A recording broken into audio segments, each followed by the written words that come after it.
Connecting TV நேயர்களுக்கு வணக்கம். நாம எல்லாருக்குமே நல்லா தெரியும், பாண்டியன் ஸ்டோர்ஸ் முல்லையான விஜய் சித்ரா அவர்கள் இப்போ எதிர்பாரா விதமா தற்கொலை செஞ்சு இறந்துட்டாங்க அப்படின்னு. இதுல நிறைய மர்மமான விஷயங்கள் இருக்கு அப்படின்ற மாதிரி போலீஸ் தரப்புல இருந்து சொல்லப்பட்டிருக்கு.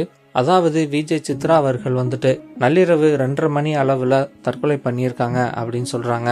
ஷூட்டிங் ஸ்பாட்ல இருந்து வந்ததுக்கு அப்புறம் ஹோட்டலுக்கு போயிருந்த விஜய் சித்ரா அவர்கள் தன்னுடைய வருங்கால கணவரான ஹேமந்த் அவர்கள் கிட்ட, நான் குளிக்க போகணும், நீங்க வெளியில போங்க அப்படின்னு சொல்லி ரூமோட கதவையே அடைச்சு உள்ள இருந்திருக்காங்க.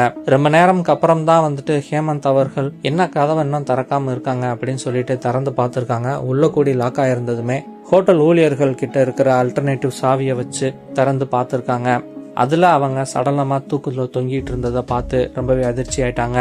இதுல சொல்லப்படுறது என்ன அப்படின்னா, குளிக்க போகணும், நீங்க ரூமை விட்டு வெளியே போங்க அப்படின்னு சொல்லக்கூடிய விஜய் சித்ரா அவர்கள் அவ்வளவு தூரம் கூச்சப்பட்டிருக்காங்க அப்படின்னா, அவங்க ஏன் வருங்கால கணவர், அதாவது இன்னும் கல்யாணம் முடியல, அவர் கூட சேர்ந்து ஏன் இருக்கணும் இவ்வளவு நாள்? இத பேரண்ட்ஸ் எப்படி அலோவ் பண்ணாங்க? அவ்வளவு தூரம் கூச்ச சுபாவம் இருக்கும் பொழுது இவரோட சேர்ந்து இவ்வளவு தூரம் பழகுறதுக்கான காரணம் என்ன? எப்படி பழகுனாங்க அப்படின்னு சொல்லி போலீஸ் தரப்பு விசாரிக்க ஆரம்பிச்சிருக்காங்க. நிச்சயதார்த்தம் முடிஞ்சதுக்கு அப்புறம் இவங்க 2 பேருக்கும் நடுவுல கருத்து வேறுபாடுகள் எதுவும் நடந்திருக்கா அப்படின்ற கோணத்திலையும் விசாரணை நடத்திட்டு இருக்காங்க. ஆனா கருத்து வேறுபாடு இருந்திருக்கு அப்படின்ற மாதிரியான தகவல்களும் வெளியாகிட்டு இருக்குது. இது மட்டும் இல்லாம இறப்பதற்கு முந்தின நாள் விஜய் சித்ராவுக்கும் ஹேமந்த்க்கும் நடுவுல கடுமையான வாக்குவாதம் வந்திருக்கு அப்படின்ற மாதிரியான தகவல்களும் வெளியாகுது. இதுக்காக ஹேமந்தை பயங்கரமா விசாரிச்சுக்கிட்டு இருக்காங்க போலீஸ் தரப்புல. சோ விஜய் சித்ரா கூட இருந்தது ஹேமந்த் மட்டும் தானா, இல்ல வேற யாரும் இருந்திருக்காங்களா அப்படின்றதுக்காக ஹோட்டல் முழுக்க இருக்கிற சிசிடிவி கேமராவை ஃபுல்லா செக் பண்ணணும் அப்படின்னு சொல்லியிருக்காங்க. இதுல ரூம்குள்ள சிசிடிவி கேமரா இருக்காது.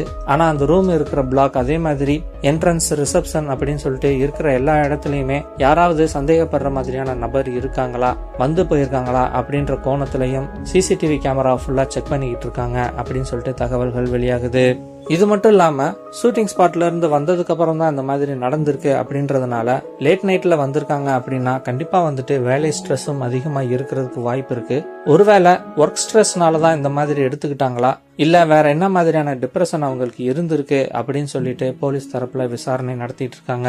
சோ இந்த மாதிரி எல்லா கோணத்திலயுமே போலீஸ் தரப்புல இருந்து விசாரணை நடத்தினாங்க அப்படின்னு சொன்னாதான் விஜய் சித்ரா அவர்கள் உண்மையிலேயே தற்கொலைனாலதான் உயிரிழந்தாங்களா, இல்ல வேற எதுவுமா அப்படின்னு சொல்லிட்டு தகவல்கள் வெளியாகும். சோ என்ன நடக்கும் அப்படின்றத பொறுத்திருந்து பார்க்கலாம்.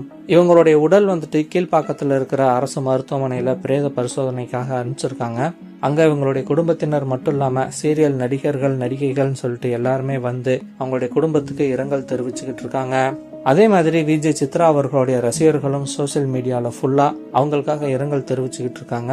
சோ நீங்களும் விஜய் சித்ரா அவர்களுக்காக இரங்கல் தெரிவிக்கணும் அப்படின்னா எங்களுடைய கமெண்ட் பாக்ஸை யூஸ் பண்ணிக்கோங்க. இந்த வீடியோவை உங்க நண்பர்களுக்கும் ஷேர் பண்ணுங்க.